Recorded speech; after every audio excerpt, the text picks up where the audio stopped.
to all our viewers. I'm Seema Girotra, Additional Director and Secretary to the Committee on Public and Government Financial Management.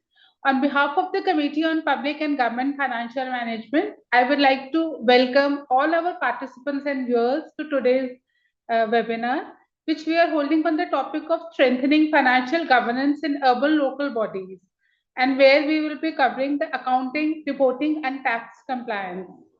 So it's a matter of great honor for us that today we have CS Sumitava Roy sir. So we welcome you today to today's webinar.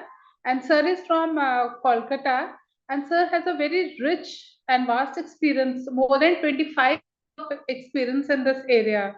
He's got a great experience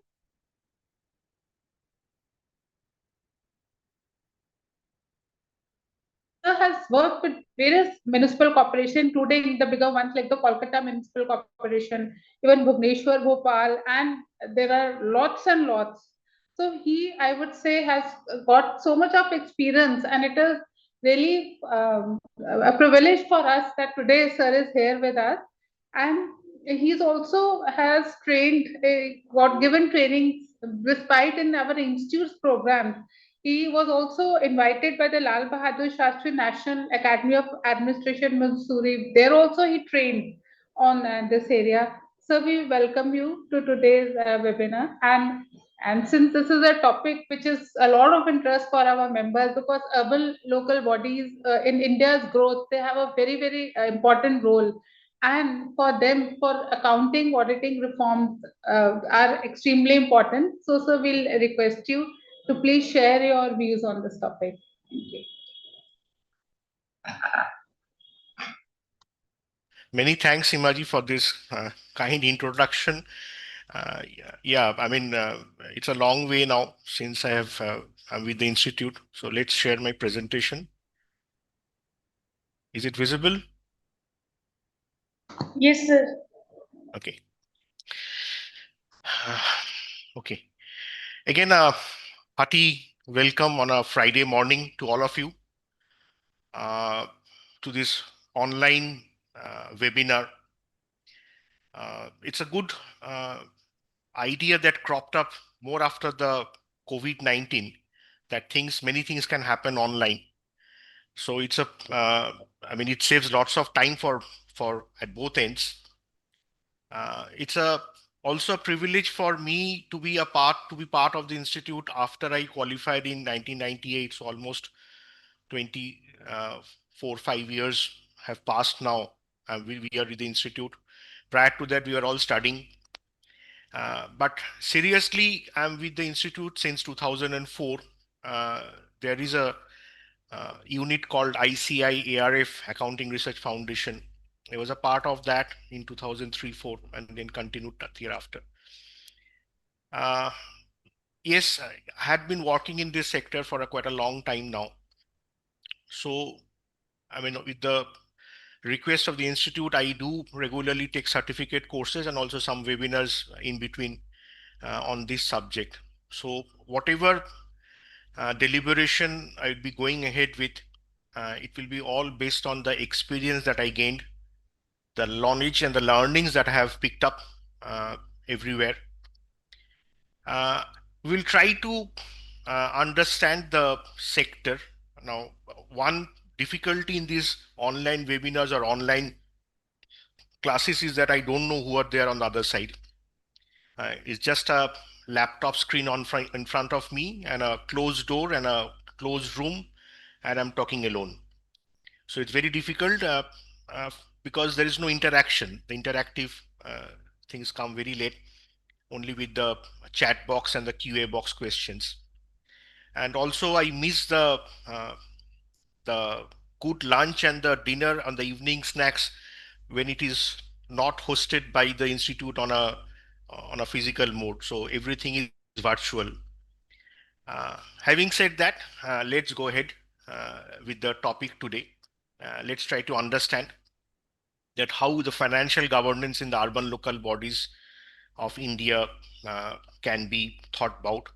Now, probably in the session title, Urban local bodies of India was not included. I have included that in this presentation because today whatever we'd be discussing, it would be all about the urban local bodies of India. Now, only leaving urban local bodies like that, it may create a confusion that I will be talking about the international urban local bodies also, because that's also another subject I'm working on, urban local bodies in other countries. So here it will be all about India. Let's progress. Now, just a disclaimer, whatever views and opinions I would be articulating here, it will all about from me. It has nothing to do with the institute or any regional branch or any government authority. And since whatever opinions and thoughts and ideas are expressed, absolutely I've tried to do it in good faith. But if somebody is going to rely on the information, kind request, please do a due diligence, do a cross check, so that you know what I'm presenting. All humans can go wrong, so kindly do a cross check before you have a reliance placed on the details.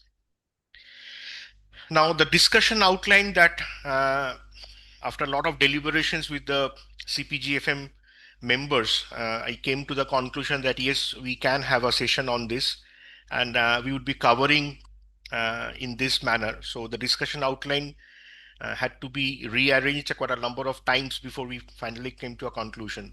What would be covering is that we'll be just going for a brief of the history of local body governance in India, because I think that's a prevalent idea to come with, because why we suddenly start discussing about urban local bodies one fine Friday morning. So that's a thing that yes, we are standing somewhere.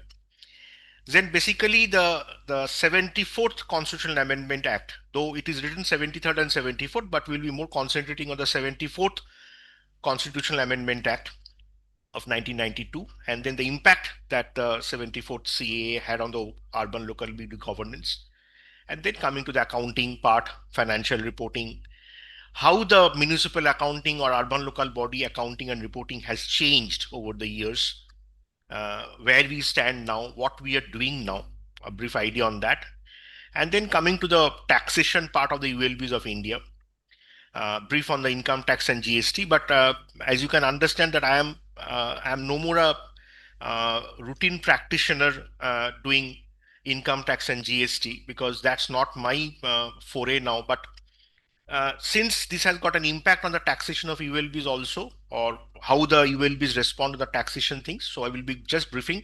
But again, to say I'm not a income tax expert or a GST expert like you people are. And then finally closing with an audit of ULBs in India.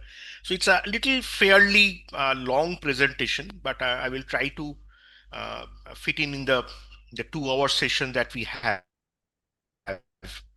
A request to all of you that if you have any questions to ask, please put it in the QA box or in the chat box. Just don't raise your hands, because raising hands is a little critical for me, because I'm not with the tech support team that I can open your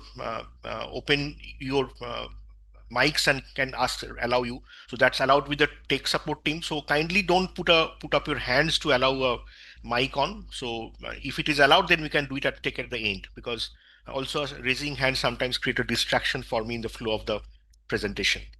Now let's come to the serious part of the webinar.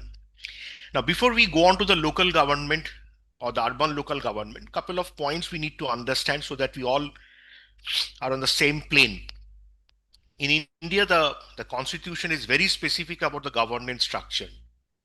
On the top, we have the union government or the central government.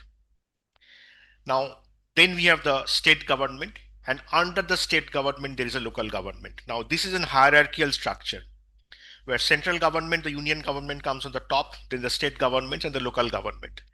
Now, if you go from the down, local government is responsible to the state government, and all state governments are, though they have a federal structure, but somewhere they are responsible to the central government also. Now, if you take the first two levels, the central government, the state government, one thing we need to understand: the union government carries out certain functions. These functions are specifically mentioned under Article 246 of the Constitution, Schedule 7, under the list 1, which is called the union list also. Now, the list 1 or the union list of Schedule 7 to Article 246 clearly specifies what are the subjects or what are the functions that the union government will take up. And the union government cannot take up any functions beyond that. So union government can legislate on those functions. The parliament can pass those laws and they can implement it across the country. Now, some of the examples of the list, union list or list 1 functions like defense, like railways, civil aviation, income tax. So these are the items which are there. The state government has got a specific functions under Article 246, Schedule 7, List 2, which is also called the state list. Now, there the functions we have all are given, and these are the functions which the state government or the union territories which can take up, legislate on them, get those legislations enacted in their assemblies, respective assemblies, and implement it. Now, neither central government can enact on these, nor the state government can enact on the union list 1 functions. So they were very specific. Now, state government functions include many like agriculture, binary irrigation, rivers, etc., etc. And there is also one entry, that is entry number 5, which is local government. So local government comes under the purview of the state government. It is not under the purview of the central government. Central government cannot enact laws on local government. Now, local government includes the two. Local government in the rural side are the panchayats, which we call the Panchayat Raj institutions, and local government on the urban side are the municipal corporations, municipalities, and nagar panchayats. Very specifically mentioned. So local government laws are enacted by the state governments because these are state-run functionaries. Now, so local government was under the state government when the original constitution was enacted, or adopted in 1950. At that time, there was no separate levels of local government. So local government was a part of the state government as if it is a function like irrigation or rivers or fisheries or etc. etc. The thing changed in 1992 when the 74th Constitutional Amendment Act was passed. We'll come to that later. But local government on the rural side, that is the Panchayati Raj institution, that is a hierarchical structure. Hierarchical structure means we have the Zilla Parishad on the top, that is a district. Then we have the Panchayat Samitis, sometimes also called blocks. Then we have the Gram Panchayats. Now one comes after another. That is Zilla Parishad. Now in some states it is called something differently. So let's not go into the nomenclature. Let's understand the philosophy. The district level it's called the Zilla Parishad or district Parishad or whatever, district council sometimes it is called. Then we have the Panchayat Samitis or the blocks, and then under the Gram Panchayats. Now all these are hierarchical and democratically elected. If you look at the urban side there is no hierarchy like that. It's a horizontal discrimination or rather I say segregation, horizontal segregation. The larger areas are governed by municipal corporations. The middle level areas are governed by municipal councils or municipalities. And the lower areas or smaller areas are controlled by the Nagar Panchayats, town panchayats, etc. etc. Now the Constitution, when it was amended in the 74th Constitutional Amendment, it very clearly said that the urban local government will have 3 different types, and these types will be decided by the state government. Since Constitution was amended by the central government or the union government, now it cannot say that which municipal corporation will be what type, because it has to leave that decision to the state government by virtue of Article 246, Schedule 7, List 2, Entry 5. Therefore, the entire definition of municipal corporations, municipalities, and Nagar Panchayats are different for each state because each state government has a law now and each state has defined it differently. So this is the overall governance or federal structure where we will be concentrating today on the urban local government only. We are not going to talk about the other structures which I just mentioned. So having said that, now let's go ahead to understand what is the urban local government in India or urban local bodies of India. Now let's start with a brief history. The history says that the earliest evidence of civic administration, which we also call the municipal administration, can be traced back to the Indus Valley civilization. And that's just imagine, it's almost 2300, 2500 years before Christ or before the Christian era. Now, there is to be a towns. Now, what became a town when few people used to reside in a place, started having a civilization growing up. Obviously, they required certain administration to keep the area clean, to fetch their drinking water, to discharge their effluent waters or bad waters. So all these administration came to play, and slowly and gradually the civic administration started building up. Now, if you look at the history in more depth, you can see there is a historian called Gordon Child who said that at the time of the Indus Valley civilization, there were well-planned streets, magnificent system of drains, and they were all cleared regularly, etc. So we have to assume, we have to believe there was some regular municipal government at that time only. So whatever we are discussing today, this is the basic administration that was there. At that time, there was no union government and state government, but civic administration was there since then. So this is the first form of government which we can see and which an individual citizen will have a role to play or role to say. Now, more structured things came when the Dutch was in India. At that time, they came as basically traders, and the Dutch landed on the western coast of our country. They brought the European concept of municipal governance on the first, and Fort Kochi municipality was the first municipality in 1664 that was created, and that's the history says the first municipality in India was the Fort Kochi municipality. But somehow the Dutch administration was not that strong. So soon after 1664, the Fort Kochi, it was dismantled. It was no more there. Now, when Britishers came on the eastern part of the country, now the first municipal governance started in 1687 in Madras. So officially, if you go by the history, then we can say Madras Municipal Corporation, now it is called the Corporation of Chennai, COC, is the first municipality in India in 1687. Now, wherever the Britishers went, they brought again the concept of the European municipal governance, and Calcutta and Bombay Municipal Corporation were formed in 1726. Now, at that time, the municipal corporations were not only municipal corporations giving civic administration. They had a court also, a local court. And that court used to be called a mayor's court. So mayor was the judge who used to function with certain judicial, some judicial functions, some judicial activities were there under the mayor. And that word mayor is still used today.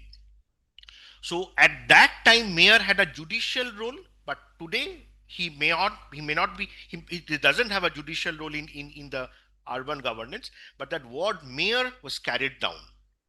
Now, after that, a lot of towns started building up because the Britishers moved into the various towns. There were fights, there were clashes with that time of governments who were there in the kingship were there. The Mughal period was there. Now, obviously, the Britishers came and started giving a lot of European ideas, and among them there was the Viceroy of India in 1882, Lord Ripon. Lord Ripon basically gave democratic forms to municipal governance. Previously, it was more controlled by the crown, but 1882 onwards, it became a democratic form, and local people started voting for the governance structure. That's why Lord Ripon is still called the father of local self-government. And those who are aware, the first municipality, as I said, was in Madras. The building that Madras Municipal Corporation still holds is still called the Ripon building. and that was in basically in gratitude to Lord Ripon. There used to be a statue of Lord Ripon also at one point of time. I don't know if it's there or not, but it used to be there on the grounds of the Chennai Corporation. So that was the gratitude shown to Lord Ripon. And today, a lot of historical philosophy of urban local governance starts with Lord Ripon. So this was the basic structural start to municipal governance in India. Then in 1919, there was a Government of India Act. Now, it's a Government of India Act. It was enacted by the Crown. And there it was also said that the democratic form of government will now come under a legislative power. So a legislation was passed, Government of India Act 1919. And that said, because 1882, the Lord Ripon's thing was more of an executive order. But in 1990, it became more of a resolution in the legislation that it will be a democratically elected local government. In 1935, there was another Government of India Act, and at that time, the municipal bodies were given under the state or the provincial government. Like the Bengal government got municipalities, the Nizam government or the Hyderabad side got, the Maratha got. So all these provincial governments now started controlling the municipalities, because at that time, again, there was no union government as such, only the Britishers were ruling and provincial governments were there. So municipalities were given, and the responsibility of the municipal governance was given to the state governments in 1935 Government of India Act, and we are still following that. Now that philosophy is still there, and the 1950s constitution adopted that philosophy, that yes, there will be multiple local governments in a state. So let the state handle that, let not the central government handle that. Now, then came our independence, and Mahatma Gandhi gave the slogan of Gram Swaraj. Now, if you look at the word Gram Swaraj, the meaning comes that independent villages. Now, what Gram Swaraj actually meant, or what the philosophy of Mahatma Gandhi actually said, that you have to give independence to the local bodies or local level. Then only the India's foundation can be built. Now, taking that thing into mind, the municipalities and the panchayat started growing up. But unfortunately, now I don't know, obviously it's not known to me, what made the constitution makers at that time not to mention local government separately. There were only few mentions in the constitution at that time, in the Article 40, that government will look into the affairs of the local bodies, but that's all. There was no specific mention, and we continued that. But during this phase, many commissions formed, many discussions happened that why not give separate powers to the municipal bodies, etc., etc. It went on.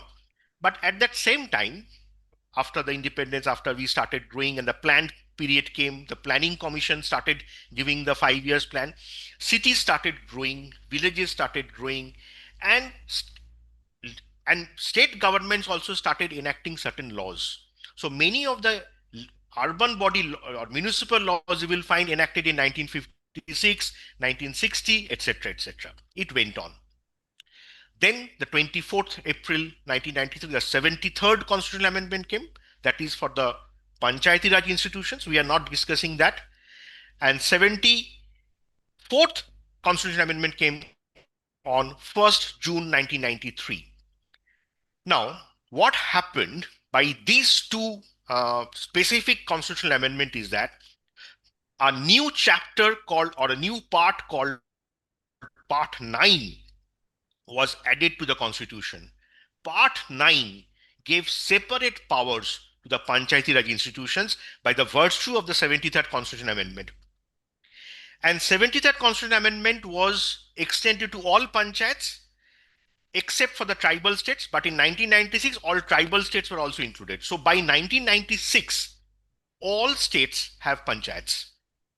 Now, 74th Constitutional Amendment, what it did, it added a new part called Part 9A.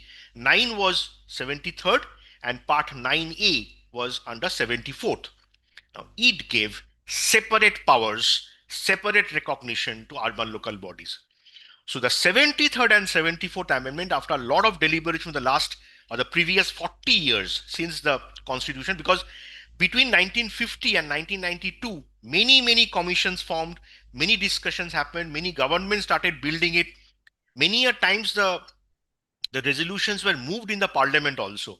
But if you remember, in the 1990s, there was some turmoil in the government structure where the governments were not sitting for more than 1 year or 2 years. So a lot of things were happening. Some assassinations happened. So plus these things happened. But since 1991, when the economy started moving up, and during this period only, in 1992 or 1993, the whole thing opened and urban local bodies were given a specific recognition.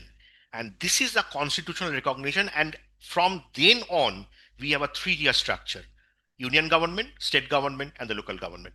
So this was a landmark initiative of the government of India in 1993. And if you look at, because if you look at the preamble also of these amendments, it clearly says it follows the philosophy of Mahatma Gandhi's giving democracy to the last people.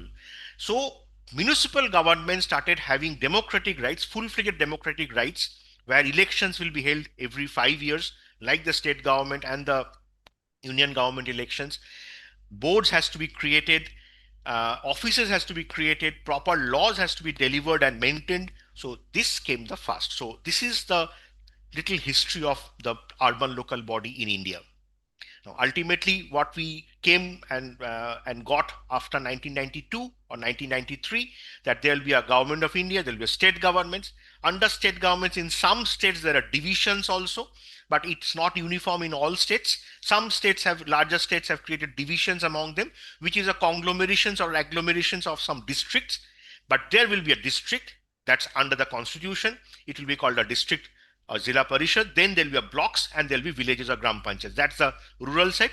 But under the districts where there are certain urban characteristics, they will be having municipal corporations, municipalities, and city councils.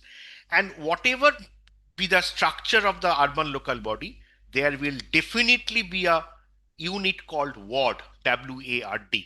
So ward is, by the constitution, is the lowest administrative unit or the starting administrative unit of the entire local body governments or the entire governance structure of India. So there will be a ward councillor, and he will be democratically elected, and he will have certain roles and responsibilities for the local citizens.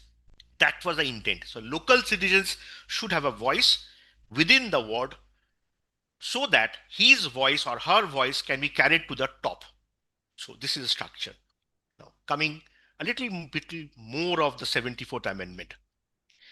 Now, as I said, the 74th Amendment added a particular part called Part 9A. And when Part 9A was added, it actually gave the constitutional recognition to municipal governance. Now, prior to that, many municipalities were there. Like I had given a list: Bombay, Delhi, Calcutta, Chennai, they were all there. Legislations were also there. Some municipalities were there in many municipalities were there in Madhya Pradesh also, Bhopal. They all came in 1956 or maybe prior to that.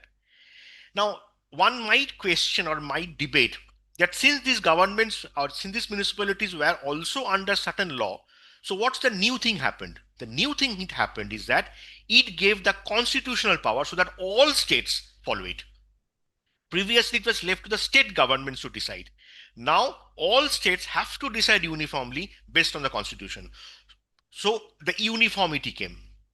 Now, as I said, with this, the municipal government became the third tier governing structure within the line of the, or within the structure of the union government and the state government. Now, also, as I said, the definition of the municipal corporation or municipal council or municipality or Nagar Panchayat, it was left to the state governments. Now, as I said, still entry number 5 of list 2 of schedule 7 to article 246 still only allows the state governments to decide the local government structure or local government law. So therefore, all local government laws are different in India. There is no uniform local government law in India. All states have different laws and all states are governed by their own laws. Now, in some state governments, you have multiple local government laws also. Like the state which I come from, Calcutta Municipal Corporation has a law called Kolkata Municipal Corporation Act of 1980, which was a amended Act of 1921, again which was there in 1726 also. Now, this Kolkata Corporation Act, there is a Howrah Corporation Act, there is a Bidhannagar Corporation Act, there is a West Bengal Municipal Act. So multiple laws within a state. If you go to Tamil Nadu, or if you take the example of Tamil Nadu has got laws for every municipal corporation. Every municipal corporation have a different law. So again, this is not uniform in India, because whatever the state governments will decide, they are supposed to decide on that. So therefore, the definition of municipal corporation or panchayat, nagar panchayat, municipal council, as I said, was left to the state governments.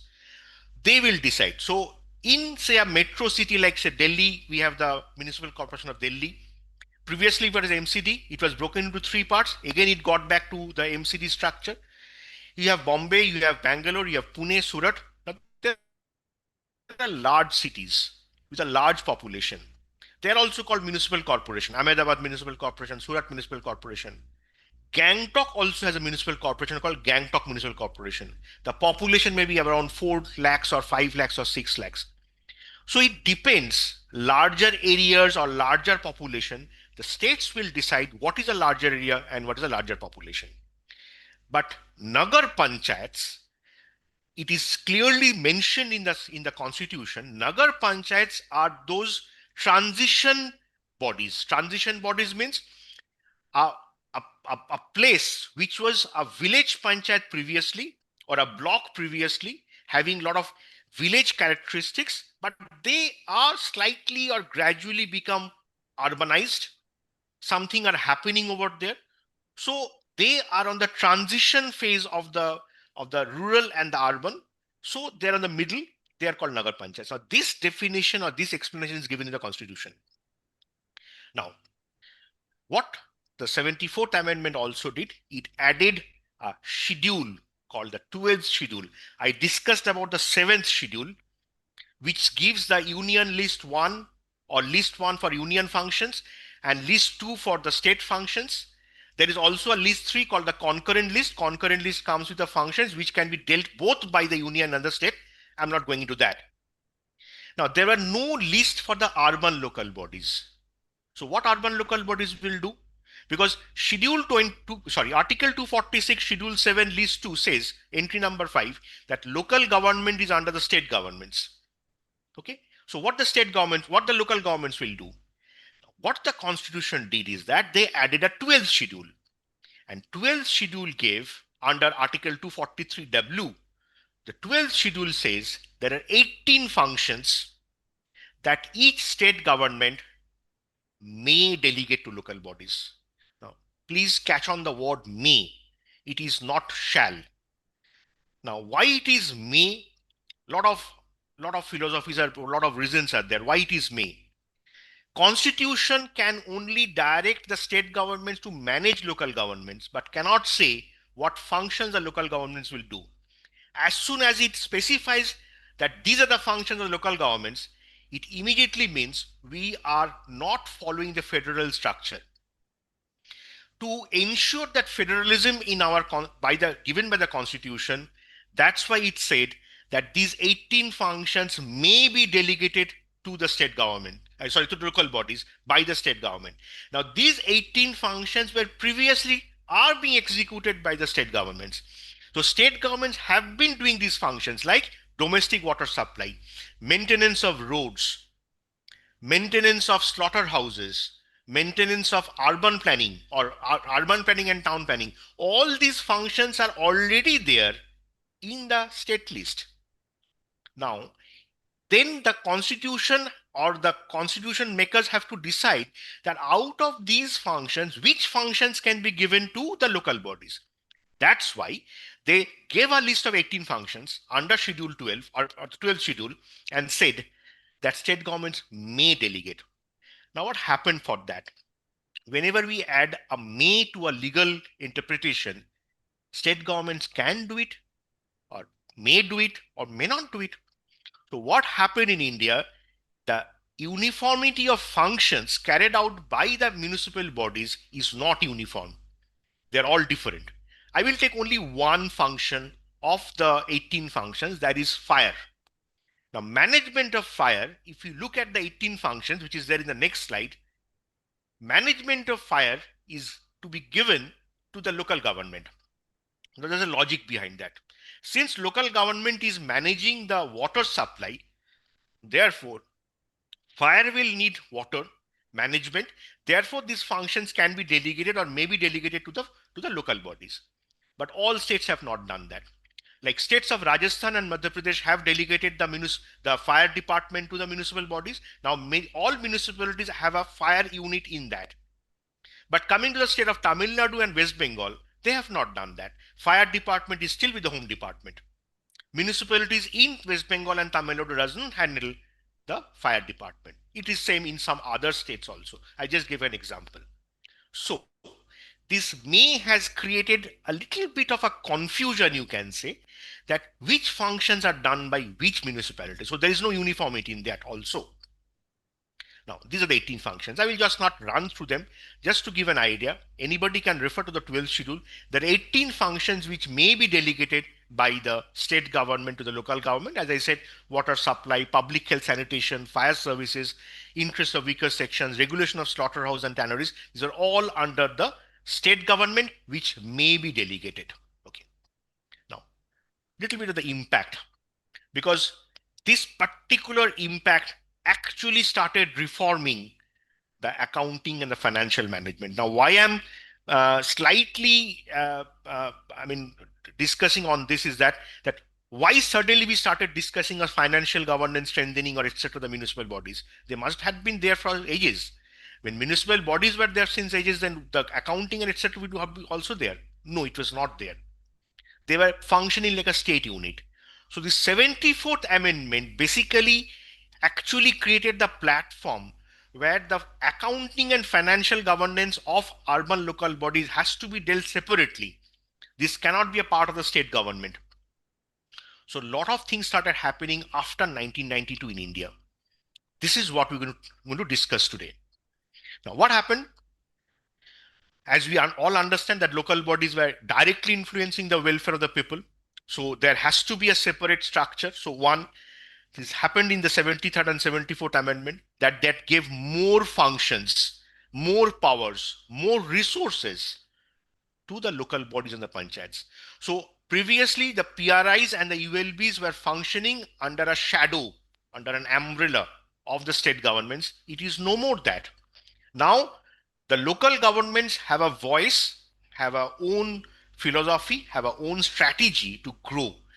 And if you look at the history of the Indian landscape or the urban landscape at the panchayat and the village landscape, things have started opening up. The sectors have started opening up. The cities have started growing in their own manner and fashion, all because of the 73rd and 74th amendment. Now, if you look at the economic sides of it also, that the economic growth in the urban areas is just huge, because the entire economy rolls on the urban life. Yes, a lot of money is there, a lot of funds are there, a lot of investments are there. Agriculture, our rural side also have investment, but if we look at the quantum of investment, that is more in the urban sector, the airports, the railways, the stations, and etc. So huge economic potential is there for the growth. Now, also during that period of the amendments, when it came, the 1991 phase, the then government opened up our economy. A lot of globalization started happening. Now, each local body is trying not to compete only with another local body of the country, but they're trying to compete with the local bodies of the international field, because the globalization happened. Whatever functions we see being provided by a municipality in India, will find the same functions are being provided by a municipality in Bangladesh. Same functions are being provided by a municipality in Sri Lanka, in Nepal. So the globalization also had impacted the other countries also, where we are trying to learn the best practices of other urban local bodies and strive to grow with us. Now, it's said, some study is there, that the local bodies or the urban sites or the cities will be contributing almost 50% to the GDP in India in a few years from now. So that's the importance of the few cities. Around 4,500 urban local bodies are there in India. There are around 2,60,000-70,000 of Panchayati Raj institutions in India. But this more of these 4,500 local bodies, urban local bodies, is creating this 50% of the GDP as a contribution. Now, also another thing happened in the 74th Amendment is that it added two particular articles, not in Part 9A, but in other parts. One is Article 243I. Basically, 243I came. There is also another article called 243Y. I and Y are same. Now, what it said, that in India, since our constitution was adopted in 1950, there is an article there still is an article, Article 280. Now, Article 280 basically creates the Central Finance Commission. Now, those who know about Central Finance Commission, they will definitely know. Those who are not aware, just to tell you, the Central Finance Commission has got a lot of functions. Like now, today, or this period, we have the 16th Central Finance Commission going with their studies. And the 16th Finance Commission period will start from 2026, April. Now, the Central Finance Commission basically decides the revenue sharing between the states and the center, or the center and the states, that how the revenues will be shared between whom. There will be some recommendations given that every year so much of funds has to be devolved to the state governments, etc. Now, similarly, this amendment, the 74th and the 73rd Amendment, brought the concept of State Finance Commission. So Article 243I and 243W were included, and they said the State Finance Commission will be created by each state government so that the revenues between the states and the local bodies can be decided. So the State Finance Commission will give recommendation that how the state taxes, state duties, or state revenues will be shared between the state and the local bodies. So now you can realize that the local bodies started getting that importance now. Previously, they were under the whims and passions of the state government, and now every state has to create this, and every state has to enact this State Finance Commission, and they will decide on the devolution of funds between the state and the local bodies. So now local bodies has an important position in the whole chain. But unfortunately, all states have not followed on this article. So some states, I mean, today, when this amendment came, and today, between this period, there should have been 7th State Finance Commission. That means 7th State Finance Commission should have been there. So some states you will find, like the state of Assam, they are going for the 7th State Finance Commission, but other states still they may be at 3rd or 4th or maybe 5th. So there is not much what we call uniformity or discipline in forming the State Finance Commission. Now, let's not argue behind that, because this is not a platform that we argue that why states have fallen back, but it's a state decision. So that one State Finance Commission to be created, and also Article 280 sub-article or sub-clause 3C were also amended, and it said the Central Finance Commission can also directly decide about certain devolution of funds to local bodies, which will be taken into the factor by the State Finance Commission. So here, the Central Finance Commission is keeping a link with the State Finance Commission to supplement resources of municipalities also if required. So now it was understood that all Central Finance Commission and State Finance Commissions will happen parallelly, but there is a gap in the implementation and the formation of the committees giving the recommendation. So obviously this is not happening very diligently, but the articles and the constitution says so. Now also the another impact that happened is that all local governments got a lot of autonomy on the financial resources. That means now the financial resources has to be decided by the council.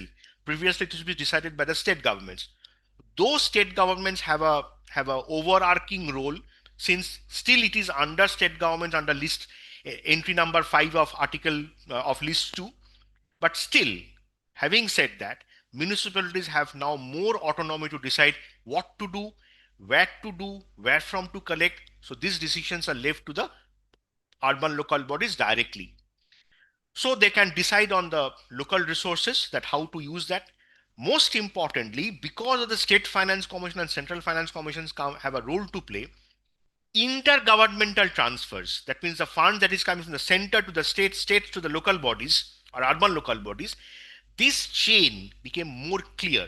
So predictability, when the funds will come, in which installment it comes. Like all finance commission funds comes in 4 installments, 1, 2, 3, 4, quarterly.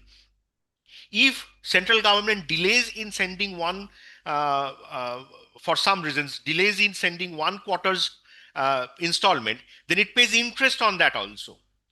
So this predictability is there. The principles of financial devolution have come, that what to devolve, how to devolve, when to devolve, whom to devolve. So now when I said whom to devolve, it is not a blanket that you will get money and you will not do anything with that money. What central government and the state government have said, that you have to complete certain activities, certain reforms, certain good things, then only this money will come. So everybody is not just, it's not taken for granted that whatever money would be that will be given to all municipalities. No, you have to do something.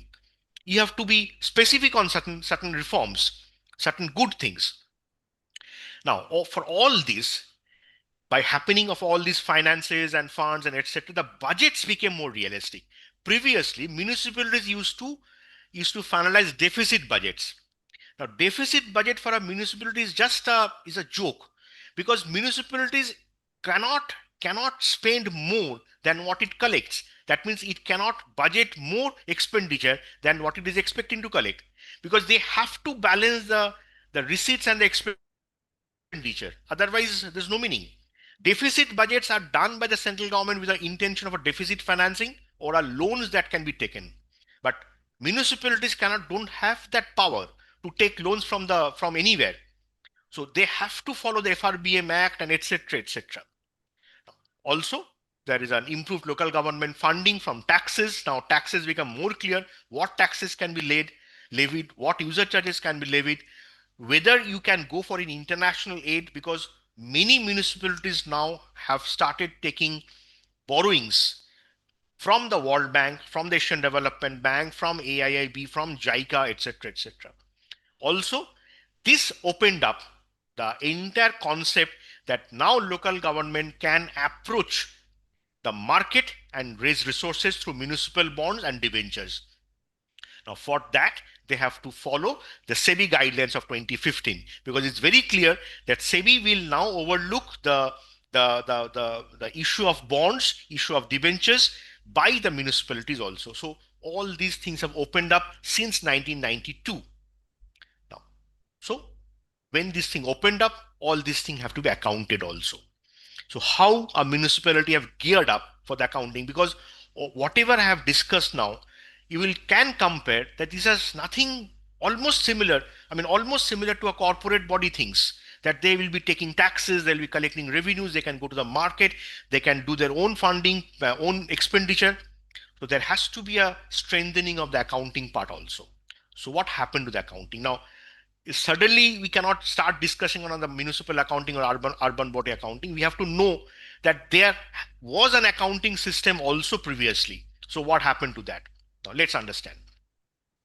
Before we go to the municipal accounting, one thing we need to understand is that there is a system called a government accounting system. Now, those who are aware of the government's accounting system or know about government structures and setups, etc., they definitely will appreciate what I'm saying. But those who doesn't know, just try to pick up the understanding. The government accounting system, or which is called GAS, it covers the central government and the state government accounts. Very specific. Government accounting system covers the central government and the state government accounts. Now, if you look at the accounting structure of central government and state government, I mean, since this is not a part of this session, I cannot discuss much about it. But if you look at the structure of the central government account and the state government accounts, you will find it is absolutely same, because they follow the Government Accounting Rules of 1990, or GAR 1990.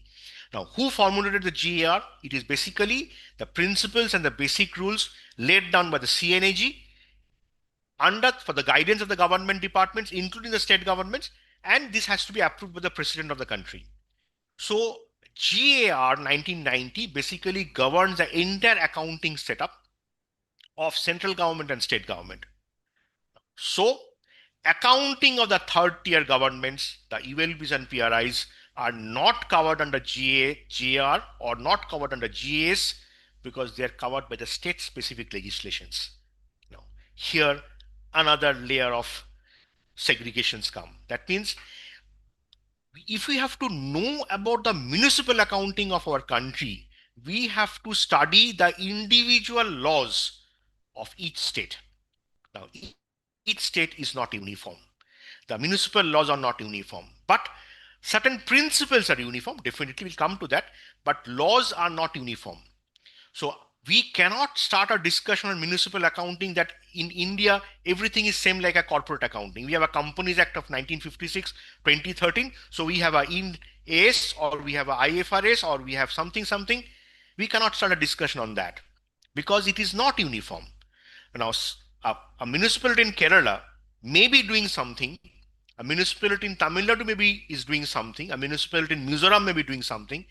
Municipalities in Jammu and Kashmir can be doing something. So they can all be different. So if you have to understand municipal accounting, we have to know the state laws first. So I'm giving you an idea. Those who are interested in the urban or municipal accounting and municipal financial reforms, etc., must study the state laws first. There is no uniform law. There is no uniform document there. You have to understand the state laws. So, as I said, why this is so? Because again, that item 5 of list 2 of the 7th schedule of Article 246, that's why since local government is a state subject, these are all different. Now, one thing we must keep in mind, government accounts. Now, when we say government accounts, the accounts which are covered under GAR 1990, that is for the central government and the state government, they are compiled on a cash basis of accounting. That is receipts and payments accounting. Central government and state government does not prepare a balance sheet. There is no balance sheet. Now, if anybody is interested to look into the central government and state government accounts, please visit the websites of the Ministry of Finance, either Government of India or state governments. If you visit the Ministry of Finance, you just click on the budget documents or in the budget tabs. Now, if you click on the budget tabs, you will find every year's budget document is there. Now, when you open it, you will find the name of the document is called Annual Financial Statements, because the Annual Financial Statements is the definition given in Article 112 of the Constitution. Now, what Article 112 of the Constitution says that every state government and the central government will prepare a document which is called an Annual Financial Statement, which we call a union budget and a state budget, where there will be 4 columns of figures. The first column of the figure will be the detailed or the actual of the previous year, and that's an audited figure, audited by CNAG. Next column will have figures which will say the budget for the current year. That means which was budgeted 1 year back. So budget for the current year. The third column will be the revised estimates or revised budget of the current year, which usually happens during September and October by every state and union government. That means when the budget is placed, something has been thought of, but down the 6 months of the implementation phase, they might think some heads need some changes. So a revised estimates come. The third column is a revised estimates. And the fourth column is the budget estimates of the next year. So these are the 4 columns of figures which you will find both in the central government document annual financial statements and the annual financial statements of the state government. So what we have not discussed is the accounts of the local bodies. Now, as I said, local bodies has been left to the state government, and somewhere starting 1992 and thereafter, there are reasons for that. Somewhere it was felt that the urban local bodies should be following accrual base of accounting. Now, I'm not going to discuss between what is cash basis and what is accrual basis, because We are all members of the institute and we are all accountants. So we all know what is a cash basis, what is an accrual basis. Also to say, central government and state governments are following single entry system of accounting where they are recording only for the receipts and payments and also only for the heads which are being paid out and received. But in case of the urban local body accounting, because it has been said to be followed like that, and an accrual basis. So accrual based double entry accounting system has been advocated, not adopted. It was advocated that all urban local governments will follow that. So what the panchayats are following? Panchayats are following a double entry cash based accounting system. That's why there is no balance sheet in case of a panchayat also.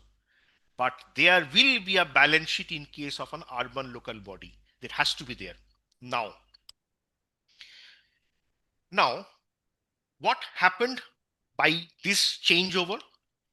The central government also, under the recommendations of the International Monetary Fund, IMF, it said that the entire country should be following a harmonized system of accounting, and preferably, since it's a government accounting system, preferably the government accounts will follow IPSAS, the International Public Sector Accounting Standards. Now, IPSAS is a international public sector accounting standard. Like we have IFRS, we have IPSAS also. IPSAS is governed by the IPSAS board, UK, and they advocate government accounting across the country, across the world. Now, some countries of the world have already adopted IPSAS in totality. That means all are following IPSAS accrual for the government accounting system also. But in India, we have not started on that. Though Government of India slowly and gradually started experimenting. So we can say that inviting all the 4,500 urban local bodies into the accrual based double entry accounting system was a step in that direction that we have to convert. And for your information, our institute has played a pioneer role in converting the accounts of the Ministry of Railways. Now, Ministry of Railways accounts is now under accrual based double entry accounting. So gradually it has started. In fact, as I said, I had the privilege of working with the ARF way back in 2000, starting from 2004. At that time, we picked up 4 units of the central government, CPWT unit, then Ram Manohar Lohia Hospital. Probably there were 3 units in CPWT. There we have started seeing that how it can be converted into the accrual based. But fortunately and unfortunately, things have not completed. It is still open. So one day might happen that we all members of the institute will have a big role to play in these conversion principles. Now, accounting of the third tier of the local bodies. All municipalities shall follow accounting principles as per the state government prescribes. Now, as I said, prior to 1992 rather, during this period, all were following cash basis of accounting. But as soon as the 74th amendment came, state government started framing laws. Exactly at that point of time, the 12th Finance Commission, the Central Finance Commission, also gave the recommendation. And based on the recommendation of the IMF, they said that all ULBs must migrate. Now, it was a recommendation. It was not a diktat. It was a recommendation. All should migrate to accrual-based double entry accounting system or ABDS. So it started, and 12th Finance Commission came around 95, 2000 something during that time. So again, after 1992. Now, also during the period of 1998 to 2002, one important case happened decided by the Honorable Supreme Court, and this is a famous case of Lady Almitra Patel. Now, it was basically a case where a writ petition was filed about non-removal of solid waste from the areas in Delhi. So it was an environment-related case. Writ petition was filed, but somewhere when Supreme Court, or rather when the Supreme Court asks that why Municipal Corporation of Delhi is not clearing the the solid waste, etc. It was said that they don't have funds. Then the municipal corporation was told to present their balance sheet. They could not present their balance sheet because balance sheet was not prepared at that time. Then the Supreme Court decided that, I mean, this cannot go on like that. So CNAG was told or requested to form a task force by the Supreme Court to see that what accounting reforms can be done in the municipalities. And then CNAG task force came also with the Institute ICI, and they came up with the idea, yes, based on the 12th Finance Commission recommendation, now they should migrate. And exactly during that period, the CNAG task force created another working group to form a document or a manual which is called the National Municipal Accounting Manual. So National Municipal Accounting Manual was a guidance document that came in 2004 December, which says that municipalities across India will start adopting the accrual based double entry accounting system. Now, to get that moving, what Government of India did, because there was a scheme called URIF, Urban Renewal Infrastructure Fund, which started in 1999 to 2004 under the then late Mr. Vajpayee's government. Then after 2004, the next government of Manmohan Singh came. It started the scheme called JNNURM. And then recently, I mean, 2014, we have the Amrut and the Smart City. Now, all these schemes or all these mission mode programs said, we will be giving money for urban development, for local body development, for local body infrastructure. But there was a rider that everybody has to migrate to ABDS. So this was the mandatory condition said. That's why accrual based double entry accounting system started rolling in the municipalities. Otherwise, this may not have rolled. I mean, everybody would have taken it for granted. Okay, it is said in the act, no need to implement. So it started, and then the 13th Finance Commission, 14th Finance Commission, 15th Finance Commission, they all started that to access performance specific grants, you have to rely or you have to migrate to accrual based accounting. And also those municipalities who were taking loans from multilateral funding agencies like ADB and World Bank, they were also said you have to adopt the accrual based double entry accounting system. So it came with a force. It was not a voluntary decision of the municipalities. It started with a force, and I can be candid to say that certain reforms has to be imposed upon. Otherwise, reforms may not happen, may not be successful. So these reforms started. The accounting reform started way back in 19. It may have started earlier, but the force came from 95 or 96 onwards.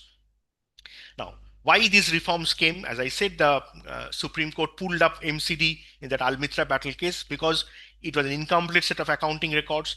There were no balance sheet. Now, when there was no balance sheet, you don't know how much of assets you own and how much of liabilities you owed. Now, if you take this particular statement and say, does the Government of India knows how much of roads they own? I don't know, because we don't have a balance sheet. So roads, lands must be reflected in the balance sheet. It is still not there. How much of liabilities I own? Because it may be there in some records, but are we showing that to the public? Are we showing to the stakeholders that this much of assets and this much of liabilities like a corporate does? No, but a municipality is showing that because they have migrated to the system. Also, now municipalities are preparing, they were not preparing the income and expenditure to know what is the operating profits or operating surplus. I mean, it may not be profit, but it may be operating surplus. Now, there used to be audit comment. There is a lack of transparency. Now, the previous accounting records or system does not even allow you to maintain proper MIS, to do costing of services. Now, that is a very, very important factor in urban local body governance, that costing of service. When you are supplying water supply, when you are cleaning roads, when you are putting the street lights, when you are clearing the solid waste from the road corners or roads or the streets, how much is the cost of providing the service? Now, municipalities are charging for that service sometimes. Some municipalities are charging for water, some municipalities are charging for street lights, some are for some other services. But do we know what is the costing of services? Do we have a parity between cost and the finances that we are raising? No. Why no? Because we don't have records to calculate that. So this was the important step happened, because until as we do have good accounting records, costing cannot be done. And if costing cannot be done, levying rational tariffs may not also be possible. Now today, just give you an example. If you buy a bottle of water from a street side vendor or from a roadway vendor, you will be ending paying 20 rupees for a liter of water.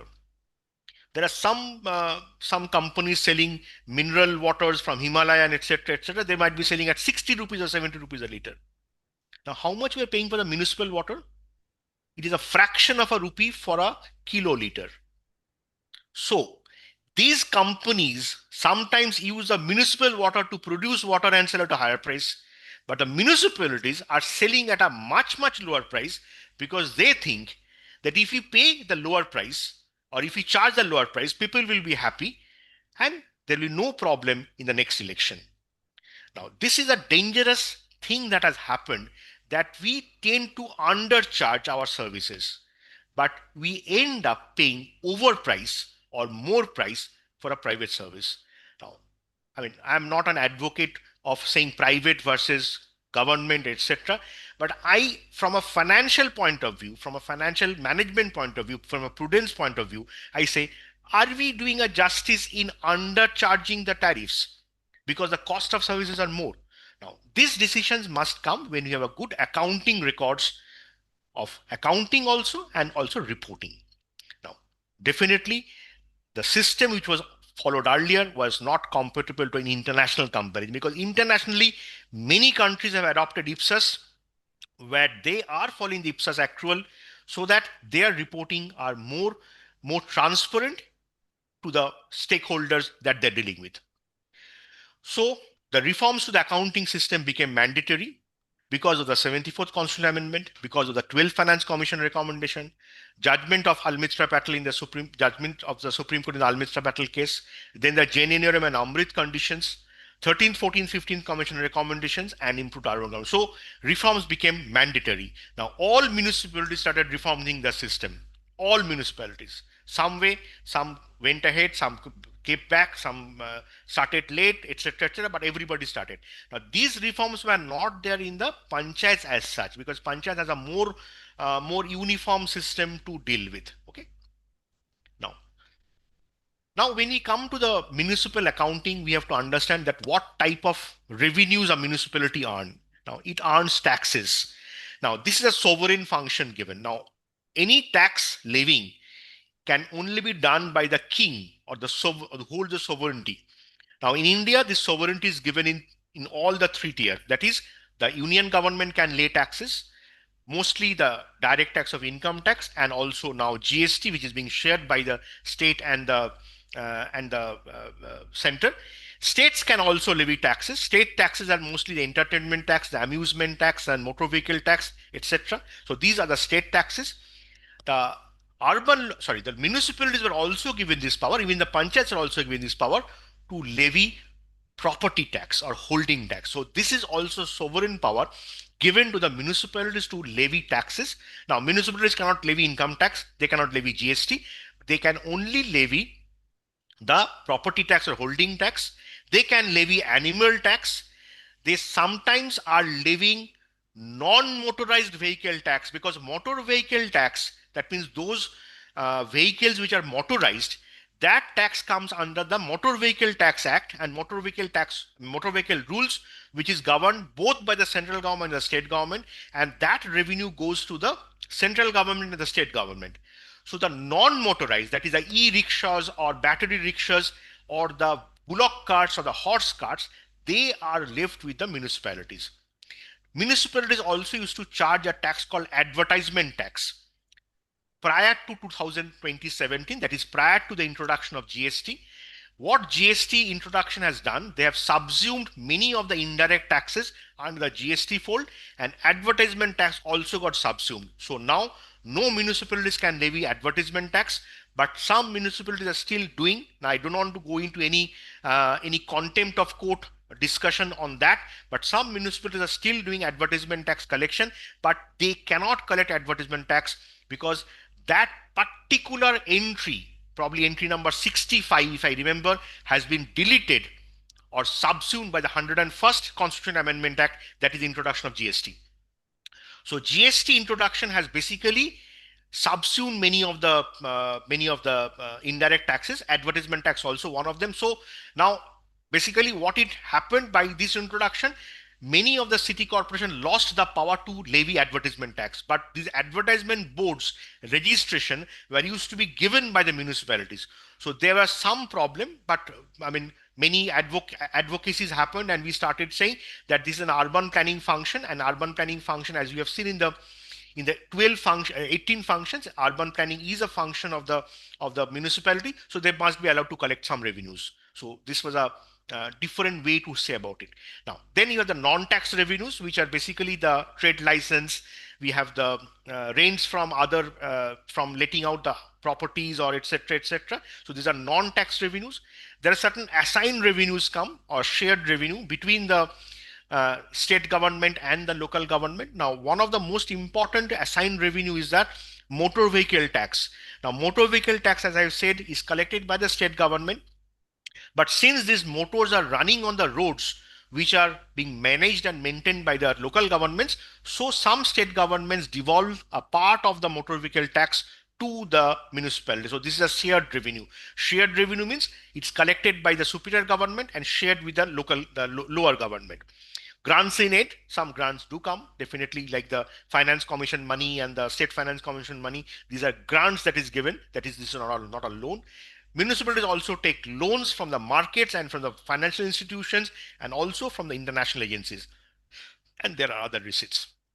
And if you look at the example, just to go with, there was a head used to be called octroi. That octroi head is no more there. This also got subsumed under the GST Act. Now, octroi though was stopped many years back, but some municipalities on the western side, I won't name them, some municipalities were collecting entry tax, some were collecting local body tax. Now, these are basically when a truck used to enter the city jurisdiction, they used to pay a tax on that. Now, all these got subsumed under the GST levy. So we have the more of the indirect taxes got subsumed over there. Okay. Now we have the user charges, municipal fees, sell and hire charges. Then other receipts come, the law charges, rent on tools and plants, assigned revenues, as I said, the entertainment tax and the profession tax and MV tax. Loans can be there from HUDCO, LIC, etc., and also the municipal, also the international agencies. Now, the receipt side of our municipal accounts will be a lot different from a corporate account, because corporate account will have sales, will have other heads of professional fees like that. But in case of a municipality, the heads of income or the heads of revenues are totally different. But expenditures are not at all different between a corporate and a municipal body. Expenditures are same. Now, establishment expenses are salary expenses. You will find both in the corporates and the municipal bodies. You have administrative expenses like rents, rates, taxes, office maintenance, communication, etc., etc. You have operation and maintenance. Now, here operation and maintenance expenses will be a little different, because operation maintenance will be for the assets which are being managed by the municipality, like the water supply, solid waste management, landfills, or the sewage treatment plants, or the roads. So operation maintenance will be on civic assets.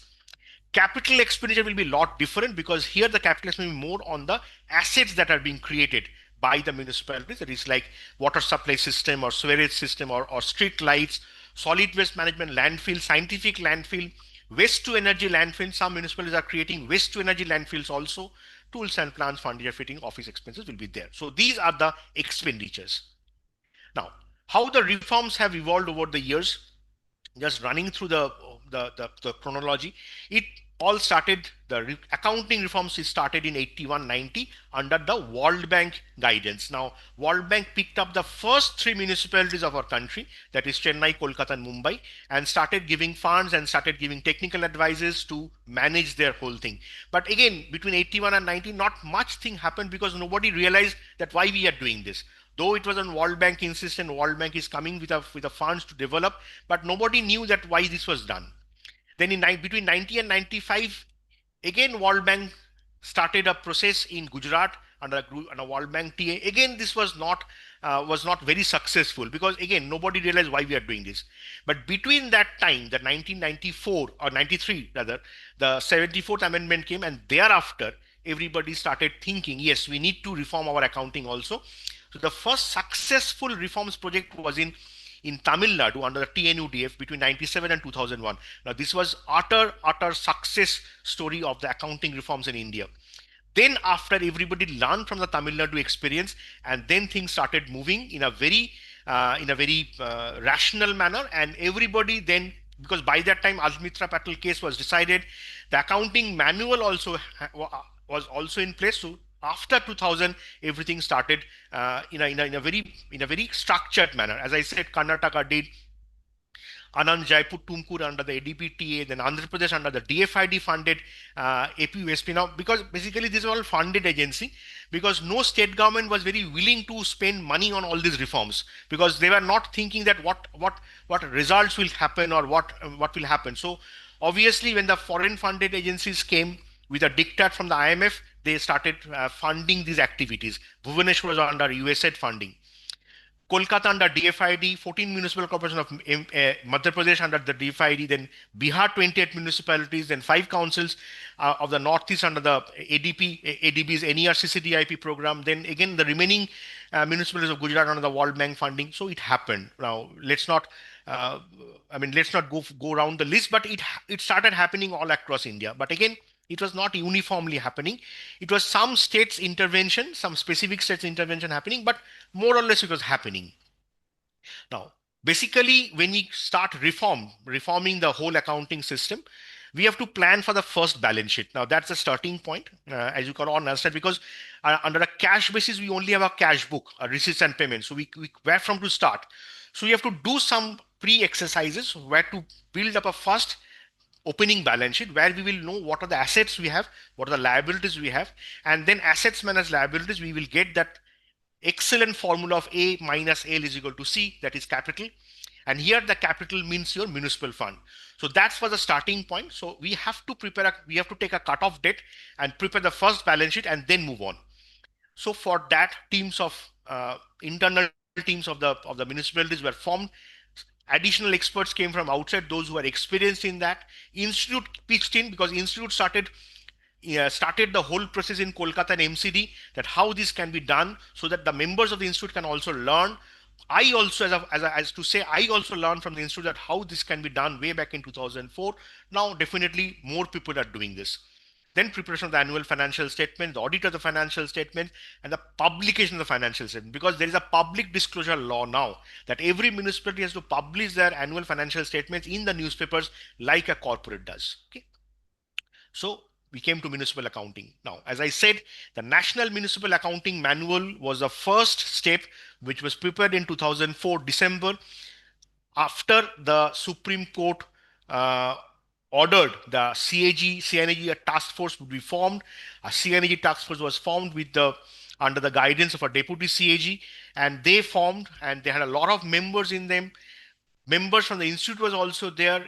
Then after the task force gave the recommendation, a consulting unit was involved in preparing the National Municipal Accounting Manual. They went out across a few cities of the country where they made a sample study and then came up with the idea that what should be there, and that resulted in a voluminous 700 plus pages of National Municipal Accounting Manual.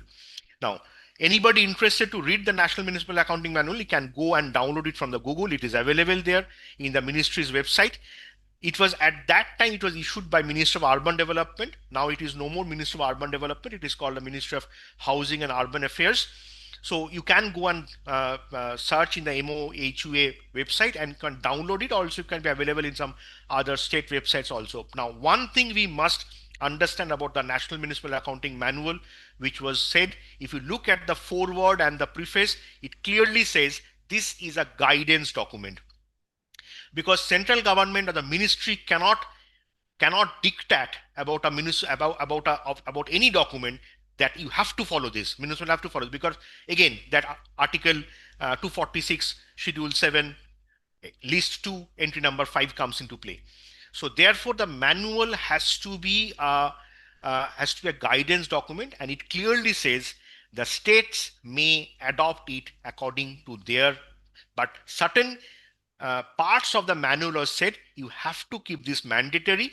If you don't keep this mandatory, then obviously the uniformity would be lost. So some portions were said that the states will adopt this exactly in the way it is said in the national manual. Rest one can do. Mostly the account heads, the major accounting heads or the major part of the accounting heads were said you have to follow that. Now, obviously, all state governments started developing the manual. It took time. Some municipalities or some state governments completed the process a few years back. So one can say what happened between 2004 and 2024. Yes, it took a lot of time for everybody to realize this, but it happened. Okay. Now, so from this manual, what happened? That maintenance of the day-to-day accounts was a phenomena, new phenomena. So you have to have a guidance document, otherwise nobody will be able to understand it. Also, it was a two-way shift, one from cash-based to accrual basis, and also from single entry to double entry accounting. So it's a two-way shift. So everything was totally new to the municipalities. I mean, also over the years, the skilled people, the skills of the people were not developed in this line. So they were more accustomed to write things in a manual system, receipts and payments only. That's all. So they were not trained to do a journal entry, ledger, a trial balance, a balance sheet. They were not trained on that. So a lot of training efforts went in. So whatever the NAM or the state manual suggested, ABDS was the basic philosophy that was not changed. That's why, as I said earlier also, the municipal or the urban local bodies in India stand apart from all the government structures in India, the state government, the central government, and the panchayats. So they are different. Okay. Now, NAM, as I said, is a voluminous document. It's really a voluminous document. It's a single document that has been prepared. It had 4 parts. Part 1, general. Part 2, the accounting for transactions. Part 3 is the period and requirements, and the part 4 is the others part. Now, here in 2009, Ministry came up with another document. It's called the Model National Municipal Asset Valuation Methodology Manual. Now, this is another important document that came up. Now, what happened when NAM was introduced? One major suggestion was that you have to prepare an opening balance sheet. So opening balance sheet, as I said, the first balance sheet you have to prepare. You have to list all the assets. You have to list all the liabilities. You have to value the assets also. Now, when the valuation of assets came, it was a real confusion.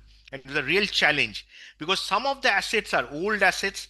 There are no records to suggest that what should be the historical cost of those assets. Some assets are not normal assets. There are certain different types of categories of assets. I will come to that. So this created a whole lot of confusion among the practitioners that how to value them. That's why Ministry came up with this document, the Model National Municipal Asset Valuation Methodology Manual in January 2009, and it very clearly says that what should be the valuation principles. So one, if one is willing to understand that this document or learn this document is also available in the website. One can download and just you can go and refer to this document. Now, the basic philosophy of this valuation manual is that it says that assets should be valued at the historical cost paid to acquire them. Now, when this philosophy or this principle came, this created a confusion that if an asset is old 100 years back or it's a heritage asset, now how do we know that what was the cost of that time?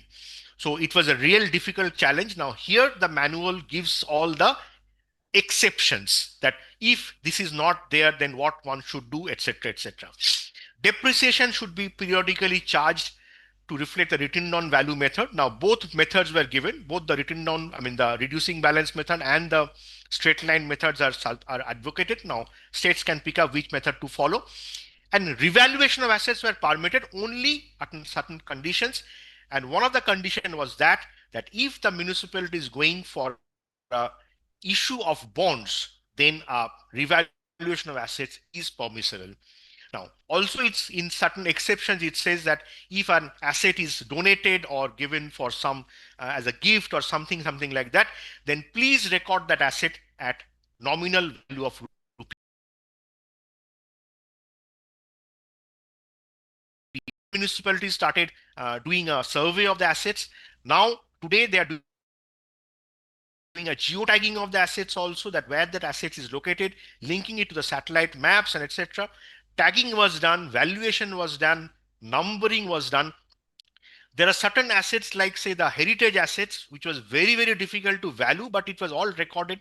Some municipalities have livestock assets. They have zoos. Like Bhopal, I know, Indore, I know, they have zoos under the municipalities. In those zoos, livestock had to be valued. So this was another critical area. Now, these are not usually we do in case of a corporate body. I mean, definitely there are dairy farming and poultry farming where you do a valuation of livestock, but in case of a municipality, it was a real challenge. Now, these composite assets were also there. The water supply assets. Now, these water supply assets are composite assets where you will find there is a land involved, there is a civil structure, there are mechanical structure, there are electrical structures. So all need to be valued into one. So all have a different economic life, all have a different depreciation rate. So all these formulas and fundamentals are provided in the valuation manual now, which is available. Now, then obviously the heads of accounts, this was another confusion that was there, that which head to be used. Now, because practitioners also started bringing their corporate ideas. I mean, I'm talking about the CA practitioners who have started doing in this field. Now, they were bringing the corporate ideas. Now, I may be bringing something, somebody else was bringing something. Again, there was a lack of uniformity. But again, what NAM did, NAM basically gave the heads of accounts, that these are the heads that you should follow. And for all municipalities, the head should be common, like property tax. Don't call it P tax or don't call it PROP tax or something like that. It should be called like a property tax, or it should be called a holding tax. So all these account heads were finalized. They were given in the NAM. NAM also gave the chart of accounts. Now that was very, very important for everybody, because debits, credits, everybody know. I mean, there was no problem in the debits and credits and the nominal account and real account and personal accounts. Basic golden rules of accounting remain the same. The debit credit principles remain the same. There was no problem in that. But what head should I use? Which head should I debit and which is the nomenclature of the head? So that was a confusion. So the manual, so the NAM and also the state manuals gave the chart of accounts, and it classified the income, expenditure, assets and liabilities. It gave the definitely the chart of accounts facilitated the maintenance of accounts, also preparation of financial statements. Now, if you look at few municipalities, if you pick up some municipalities' financial statements, you will find they are using all the same heads and the same structure. So some uniformity is possible because all are following some of the basic principles of the NAM, and consolidation and comparison will also become easier. Now, basically, NAM had suggested a few types of coding or what you call accounts coding. The NAM had also suggested that some can maintain a fund-based accounting. Now, fund-based accounting is again not followed everywhere in the country. Like some states, I can give this one of the example of Kolkata Municipal Corporation. They follow a fund-based accounting. Karnataka follows a fund-based accounting, where the municipal fund is the difference between assets minus liabilities. That municipal fund is broken into sub funds. Funds for roads, funds for water supply, funds for sewerage, funds for slum maintenance, funds for etc., and general fund. Now, when you are having a fund-based accounting, we are basically ring fencing the activity.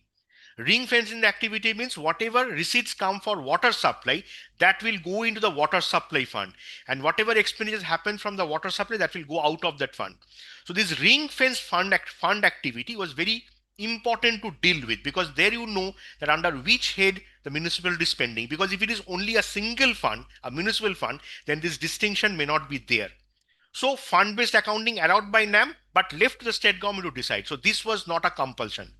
Only under the budget centers, the functions were made compulsory, because functions basically came from the Article 243W's 12th Schedule 18 functions. So functions were mandatorily made because we have to follow the Constitution's 18 functions. And under the accounting subjects or the accounting heads, the primary accounting code was made compulsory. Rest, state governments may decide. So whether you want to go for a field-based accounting or ward level accounting, whether you want to go for a departmental level accounting, whether you want to extend your accounts code into secondary and tertiary codes, they're all left to the state governments. Now, so NAM had suggested different levels of codes, like the major head code, the minor head code, and detailed head code. Just an example of one head I can take, the major head code, say of the property tax.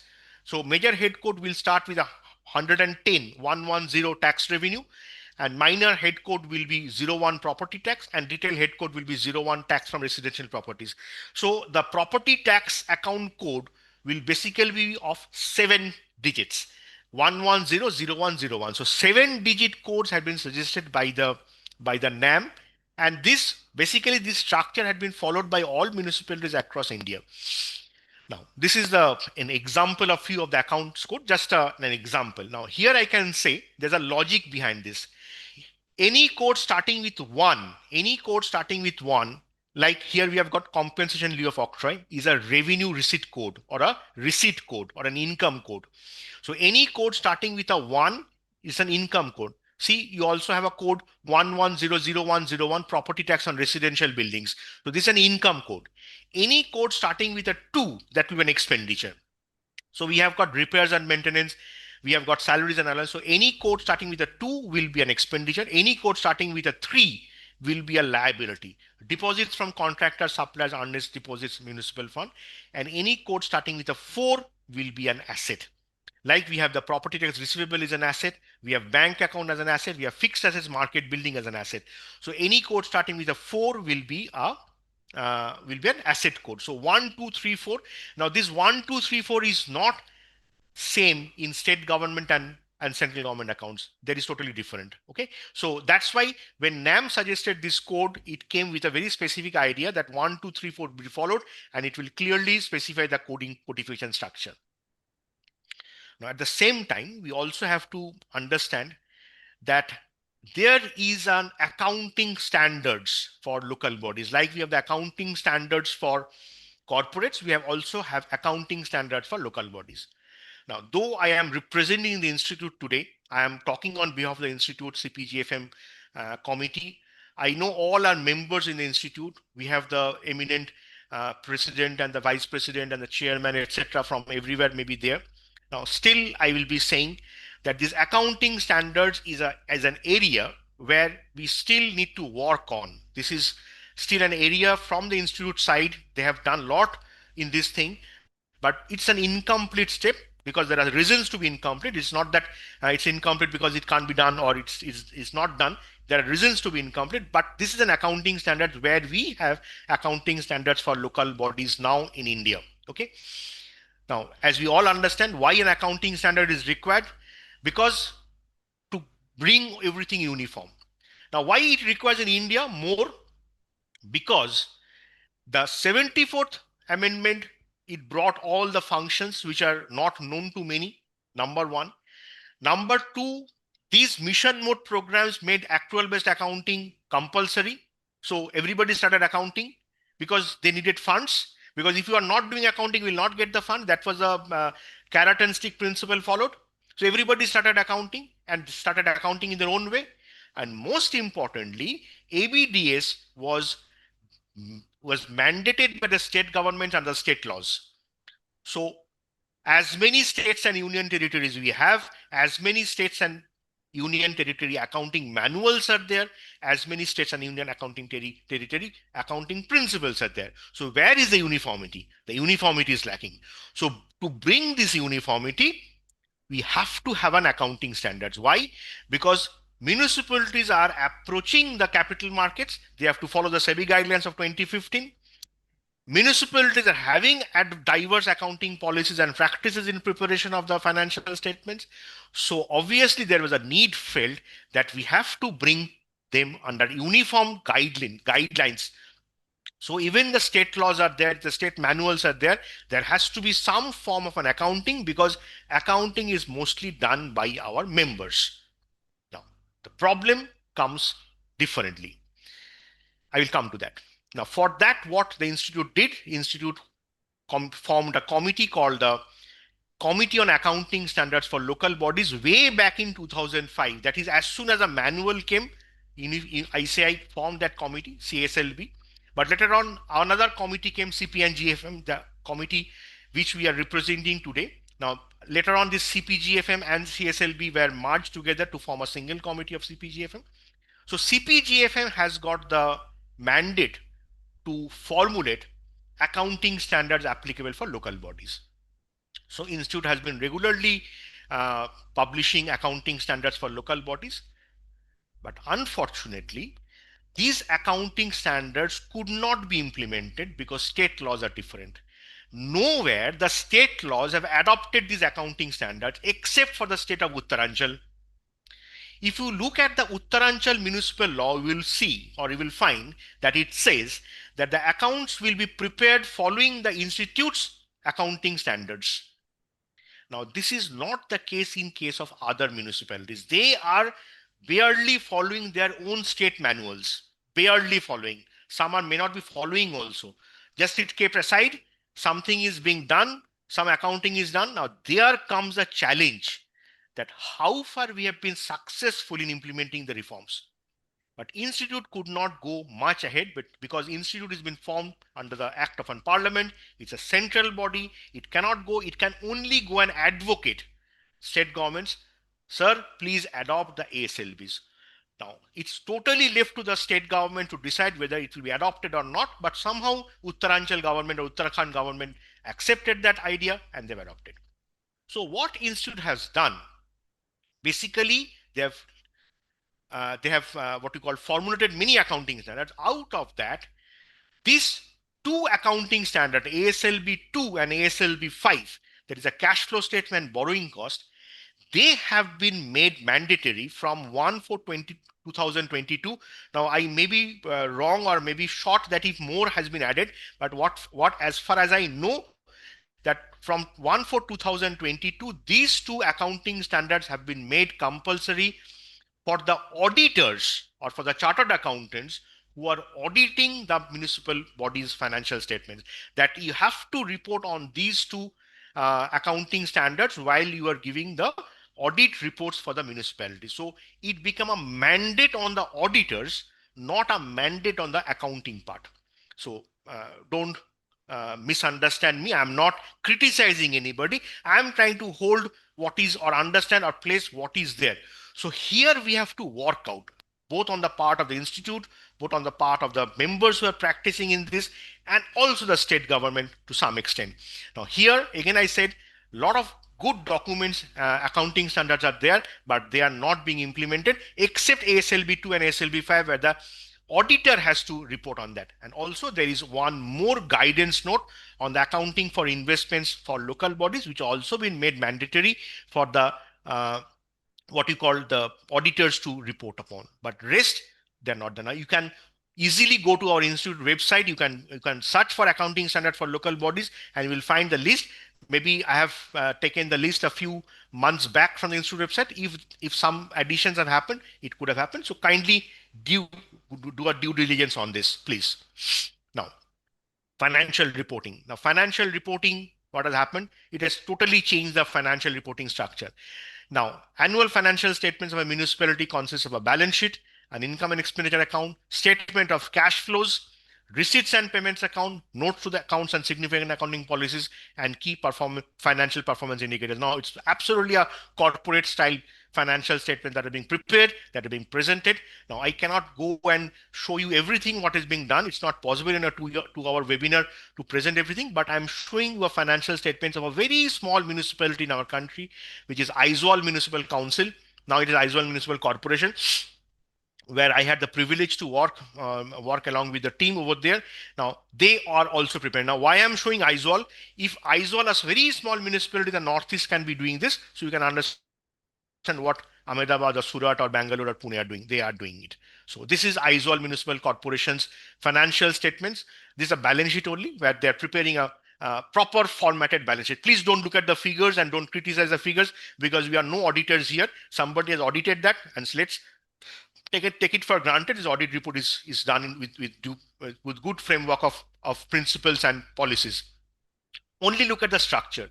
The structure shows municipal fund, reserves and surplus, grants in aids, etc., etc. The asset side is there. They have a schedule. They have a previous year and a current year figures. It is signed by the commissioners and the secretaries and the accounts officer. It is signed by an auditor also. So they are auditing it there.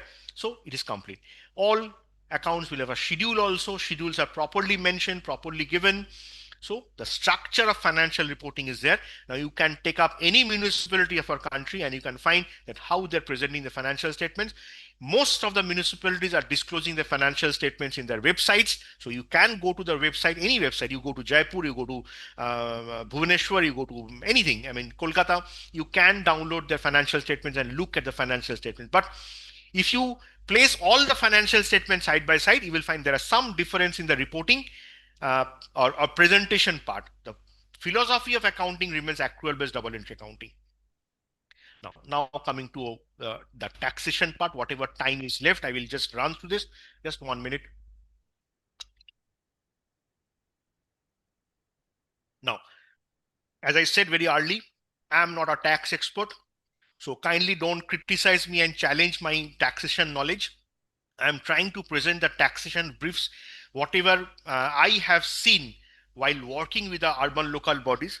Today, income tax and GST are changing every morning. Now, when I used to be in practice prior to 2004, I also used to regularly run through all these changes. But at that time, the changes used to happen at the year end only. So once and for all, we can understand the changes. But nowadays, every morning, some new rules and new circulars and new executive orders come. Now, I don't keep a track. Frankly speaking, I don't keep a track of all this. But while taking classes with the municipalities or while explaining things with the institutes, other in the certificates, I do have to learn a little bit of the income tax. But whatever I have understood, I'm trying to place before you. Again, don't criticize me and don't challenge me on my taxation knowledges. Now, income tax. Section 1020. Now, this is a very, very important section. Section 1020 of the Income Tax Act exempts the income of a local authority. Now, what is the definition of local authority? Will come in the next slide. So, exempts the income of a local authority, which is chargeable under the head income from house property, capital gains, income from other sources, and from trade or business. Now, obviously, there is another head of income, that is income from salaries, that we cannot discuss because it is not a part of a corporate or not a part of a authority's income head. So income from house property is exempted, capital gains is exempted, income from other sources are exempted. So these are pure exemption for the municipality or for the local authority under section 1020. Income from trade or business. Now here we have a catch. Please understand. Trade or business. What trade or business a municipality can do? Municipality can trade on anything. They can trade on goods. They can trade on anything. Whatever commodity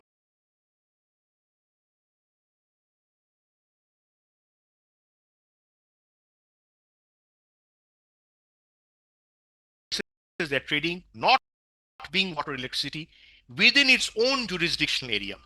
If you are doing any sale or trading of commodity or service, not being water electricity within your own jurisdictional area, then it is exempted. If you are also trading in water electricity, then jurisdiction is not important. Whether it is own jurisdiction or outside, electricity trading or trading will be exempted anywhere you trade. But in case of other trades, goods or services, commodity or services, you can only trade within your jurisdiction area to get this exemption. So the last line, any services or commodities other than water electricity supply services provided outside the jurisdictional area is chargeable income tax. So if a municipality is sending a bus and earning in another municipality, then this becomes chargeable. So kindly note it. So what section 1020 also says, who are local authority? It includes Panchayat under article 243, a municipality under 243P, a municipal committee or district board, a municipal fund, a cantonment board. Now cantonment board we are not discussing because cantonment board are not under the state governments, it is under the central government, under the Cantonments Act of 1924, which has been amended in 2006. So cantonment boards, which is the defense areas, are controlled by the central government. These are also local authority, but we are not discussing on that. So cantonment boards out. Now, for 25 assessment year 25-26, the tax slab for local authorities 30%. So only on one head, a municipality can pay income tax. That is if they are trading or doing business of commodities or services other than electricity and water outside their jurisdictional area. Only one head. But whatever be the type of income or section exemption they get or not, TDS is applicable. We all know about TDS. I'm not running through the definition. So TDS is a tool that where you deduct and pay. So a municipality is a person who is supposed to deduct the TDS. Now, if they don't do it, then there will be some penal actions. Now, you all know, again, I'm not going to explain the TDS part. I mean, why? Because whoever the person making the payment of income, they have covered by this scheme, and they have to deduct and deposit and etc etc. So persons here include the local authorities also. Now, what are the consequences of default? We all know tax, interest, penalty and prosecution will be there. Now, there is also another penal provision, that is disallowance under section 40 sub clause A, now which may not be always applicable if the municipality is not rather is the municipality is getting an exemption under section 1020, then computation of business profits is not there.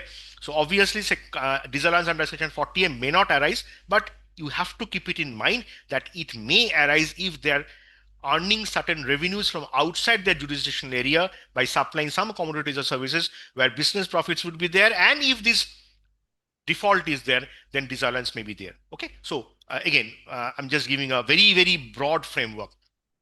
Now, these are the usual sections which I have seen in a municipality where from they are deducting the taxes. Section 192 for the employees of the municipalities, 194C, 194H, 194I. Again, you all know more than me. 194IA, IC, J. Now J we have got 2J now, JA, JB. So deduction of tax from professional or technical services. 194 LA, compulsory acquisition of immovable property is happening by municipalities because sometimes they have to expand their roads, or they have to create for metros or for some other development areas, and also for purchase of goods above rupees 50 lakhs. Now, you all know that what a municipality shall does, because this particular training class I also take for the municipality. That's why some more detailed steps are there, that time of payment you have to deduct, whether it is a credit or time of payment. It can be the prescribed rates or the lower rates, then deposit, file the periodic tax returns, and then the tax exemption certificates. Now, GST. Now, this is a little bit complicated for me, but GST clearly also says that local authority includes a municipality under Article 243P. I'm not running through the other parts, but just remember, so GST is also applicable for a municipality where it is applicable, and where the exemptions are allowed, and where the exemptions are not allowed. Let's see. Now, to understand GST and a municipality, please keep in mind the 18 functions mentioned in Article 243, mentioned in Schedule 12, read with Article 243W.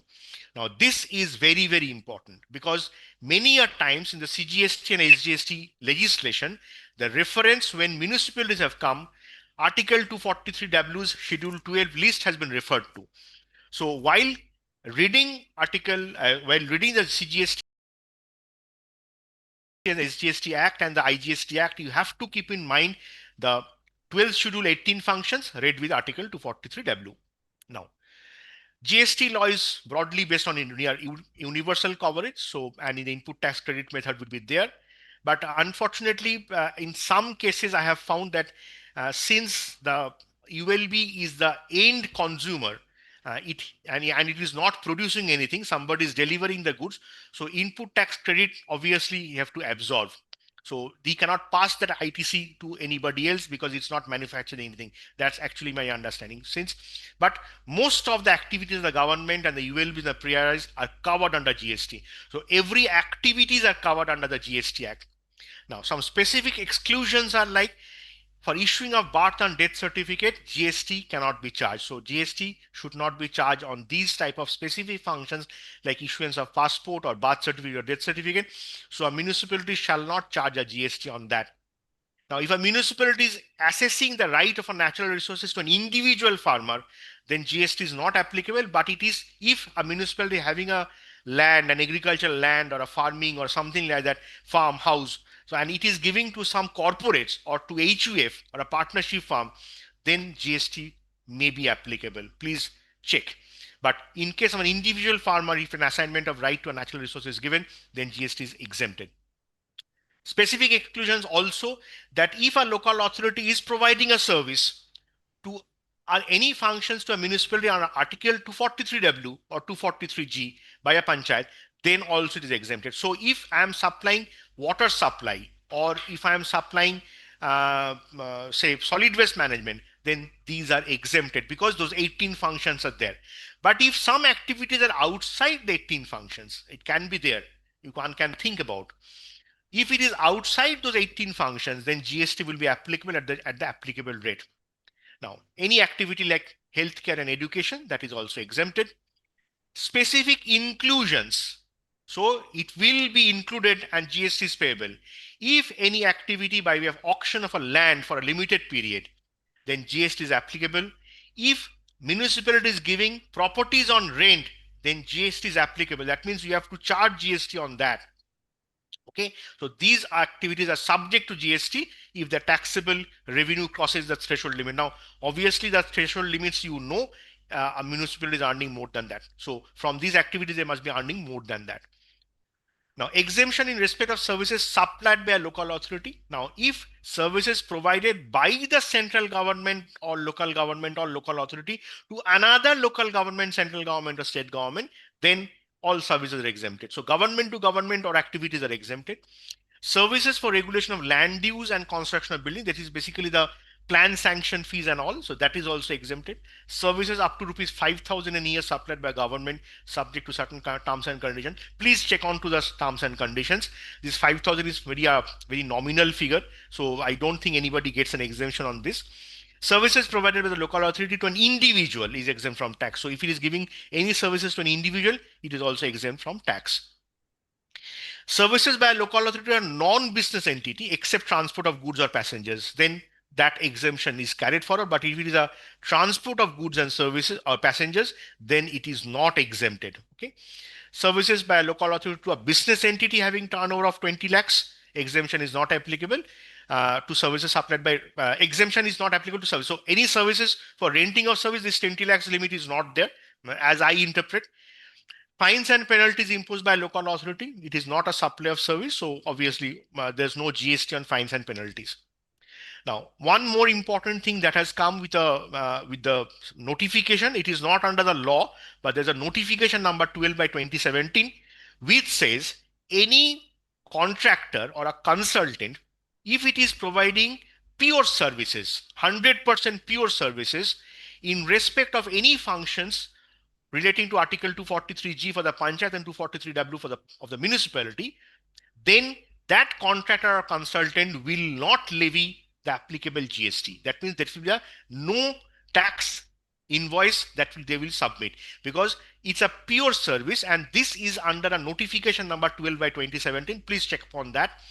So any contractor or a consulting firm providing manpower for cleaning of the roads, or providing architect services, or plumbing services, or consulting engineering services, or accounting services for those 18 functions, then they will not be levying the 18% GST as they would have done on other cases. So this is a pure service, and here pure service means that 100% service I'm giving, there are no material. But there was another circular added to that, and it says that up to 75% this pure service will continue. That means if in the contract document or in the agreement, if the consultant or the contractor is supplying 76% of services and 24% of goods, then this exemption is there. But if it is 74 and 26, then this exemption will not be there. So one need to understand that what this 25% and cutoff. So this is another circular that has come. So this is also similar. This is also pure service, but here 25% of materials and goods are also allowed in that. So this will include services of maintenance of parks, security support services also. Now, consideration received from the governments is exempted from services from GST, and any advocate or a partnership firm of advocates, if they're giving any services to the municipality under the legal services, then this is also exempted.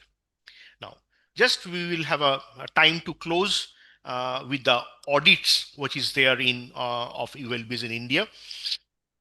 Now, when we talk of audits, we must remember the major purview of the audits of ULBs in India is given to CNAG, but there are certain exemptions or exceptions, if I can say. Now, CAG has got the full mandate of the audit of local bodies because it's a government entity, and this is covered under the CAG's DPC Act of 1971. Please run through the CAG's and DPC Act also. If you're interested to know about why the CAG is doing these audits, it clearly says that all audit of receipts and expenditures of the both local governments and rural governments are to be done by the CNAG. So CNAG is doing that. Now CNAG has also tried to train their people or train the auditors, because ULB audit has become that audit of accrual based double entry accounting, and these CNAG auditors are not aware or not acquainted with the double entry accounting, because they're mostly doing the government audits. So for them, CNAGs, there's a technical guidance and supervision units, TGS units, which came up with various documents like the auditing standards for PRIs and ULBs, guidelines for certification of audit of accounts, manual of audits for PRIs, training modules for Zilla Parishad, Panchayat Samitis and Gram Panchayats. Then codes were given for the PRIs and budget and accounting formats, and also the training one. But as I would say, CNAG were more inclined towards a PRI audit, because PRI audits around 250, 60,000, 70,000 audits they have to do on a regular basis. So it's a large volume of audit they are doing on a regular basis. So more on the what you call the PRIs, but again, auditing standards have been developed for the urban local bodies also. Now, for local bodies, as I say, that audits of local bodies are under the purview of CNAG. So any chartered accountant joining the office of CNAG will have the privilege to do audit of the local bodies. But having said that, if we take the examples of some state governments who, by the virtue of their legislation, the municipal legislation, they have allowed impaneled firms of chartered accountants to audit the ULBs. Now here, as I have found through my working career or experience, I have found the state of Bihar and Assam have included that in their municipal law. Now this is the first example of the state of Bihar. It clearly says section 90 subsection 1, the municipal accounts as contained in the financial statement, including the accounts of the special funds, shall be examined and audited by the director local fund audit, that means under the CNAG, or his equivalent authority, or an auditor appointed by the state government from the panel of professional chartered accountants. So here, the state government of Bihar has opened the audit for the local firms, the CA firms to audit the local bodies. So this is a allowance given specifically in the legislation. That's why in Bihar, many firms of chartered accountants are auditing the local bodies. Also, this very similar provision is there in the state of Assam. If you look at the language of section 70 subsection 1, it also says that an auditor appointed by the state government from the panel of professional chartered accountants prepared in that behalf by the state government. So here in the state of Assam and Bihar, there is a provision of audit by the CA firms. Now with that, I close. I'm very fortunate to close just 2 minutes ahead of the schedule. I don't know whether any questions or queries are there or not. If so, it's open. If not, then I leave to Shimaji and Shabi and Shivani. Yes, so thank you so much. We have questions also. Okay. And so considering the time constraint, we will just take 2 or 3 questions, which although most of them others you've already covered in your total webinar, sir. So one question is, can ULB take loans for operational expenses or only for capital expenditure? Do they have to take consent from the state government before taking such loans? Yes, Sure. one, I start with the end question. Yes, they have to take a permission from the state government, because municipalities cannot give a sovereign guarantee on the loans. The sovereign guarantee on the loans can come from the state governments only. So when state governments are giving the sovereign guarantee, they have to check the FRBM Act, the Fiscal Responsibility Budget Management Act, whether this loan is acceptable or not. So it is there the state government must act, because any loans which any municipality is taking from ADB and World Bank, also a JICA, they have to take a consent or a permission from the respective finance department of the state government. The first Okay, question sir. is that whether it's for operational purpose or capital purpose, it depends. But no, what you call no donor or no funding agency will usually give for an operational reasons.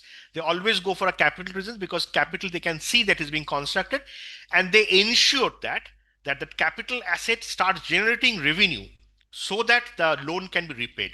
So I have not seen that loans coming for operational reasons, but some banks, some HUDCO or LIC can give, but it's not a normal. So loans can be for any purpose, but usually for Any- capital purpose. For that. Next. Okay. Then, sir, they're saying whether the word municipality in Article 243W also covers municipal corporations. Yeah, it covers. It It covers it very covers. clearly. It very clearly says municipality can be of three types: municipal corporations, municipal councils, and nagar panchayats. But Okay, definitions okay. of that are left with the state government to define. Right. Okay. So then one last question is, if a municipal corporation is letting our property in the heart of the city so that the citizens at large are benefited, does it have to charge service tax or GST to the tenant? GST laws says that. I cannot say anything. The So that GST law says that if municipality is renting out a property, GST is applicable. it So has to be there. so So it yeah. has. So we cannot say anything on that. So GST law has to be complied. Right. Fine, sir. So today we come to an end of a very interesting webinar. Sir, we had more than 1,000 viewers Oh, at that's this good. time in the morning, and very actively they were throughout. It was such an interesting webinar, and so, Thank you. because you started from the history, and it's such a nice tone was set that personally, when I found it, that a lot of my queries so today were solved hearing your webinar. So Thank you, ma'am. thank you so much for sparing you. your time and sir, Thank you. and sharing Thank your you. expertise with us. But you have not shared a cup of coffee with me. Yeah. So Surely, sir. I have to be in Delhi to get a cup of coffee. Yeah, it will be a pleasure, sir, Okay. when you come. Yeah. Thank Thank you you. so much, sir. Thank you. You. So we come to an end, and we'd like to thank all the viewers also who I joined also today's thank the viewers, webinar. for Yeah, patient right. listening. Thank you. I'd like to thank our president, vice president, chairman of the committee, vice chairman, who continuously motivate and guide us. Thank you so much, and thank you, sir, once again. Thank you. Thank you, for Simaji. sharing Thank you. your expertise. Thank you, Simaji. Thank you. Thank you. Okay.